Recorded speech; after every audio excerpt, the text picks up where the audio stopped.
বানিয়ে নিলাম পাকা আমের লাড্ডু। আর খেতে কিন্তু অসম্ভব মজার ছিল। তো কীভাবে বানালাম চলুন দেখা যাক। আমি মনিকাস রেসিপি অ্যান্ড ব্লগ থেকে এই যে 2টা আম নিয়ে নিলাম। আর আম দুইটা কিন্তু একেবারেই পাকা না, আধা পাকা, একটু শক্ত শক্ত আছে। আম দুইটা ধুয়ে ছুলে আমি একটা গ্রেটার দিয়ে গ্রেট করে নিব। এই যে গ্রেট করা হয়ে গেছে, দেখতেই পাচ্ছেন আমগুলো গ্রেট করা হয়ে গেছে। আমগুলো দেখতে বোঝা যাচ্ছে যে উপরে পাকে নাই, কিন্তু আসলে কি ভিতরে পেকে গেছে। তো এখানে আমি কিছু সুজি ঘিয়ে ভেজে নিলাম, আর একটু ঘি দিয়ে আমগুলো দিয়ে দিলাম।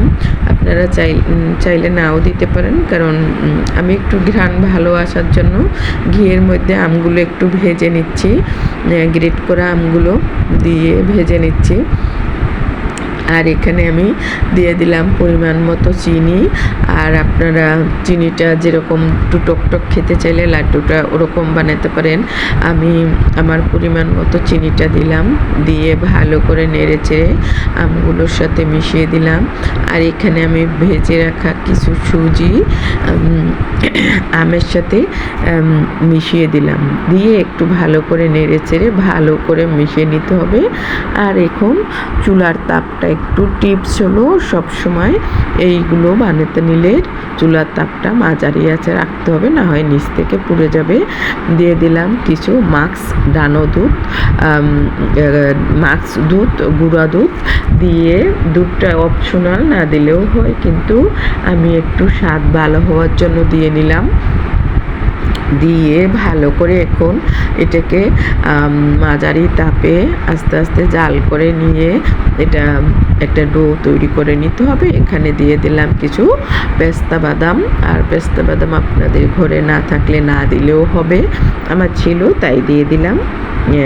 দিয়ে এখন আমি ভালো করে এটা নেড়ে চেড়ে একটা ডো তৈরি করে নিচ্ছি। দেখতেই পাচ্ছেন চুলার তাপটা মাঝারি আছে। টিপস হলো যে চুলার তাপটা বেশি দেওয়া যাবে না, তাহলে নিচ থেকে লেগে যাবে।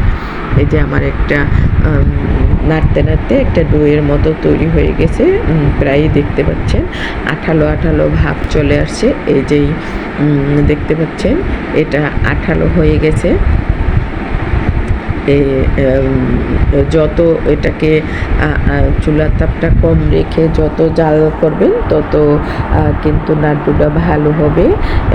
একসময় দেখা যাবে যে নাড়তে একটু কষ্ট হয়, এটা অনেকই আঠালো হয়ে যায়। এই যে আমার হয়ে গেছে, নামিয়ে নিয়েছি। আর এখন একটু হালকা ঠান্ডা করে, গরম গরমই বানিয়ে নিতে হবে। একটু হালকা ঠান্ডা করে তারপরে এটা বানিয়ে নিতে হবে।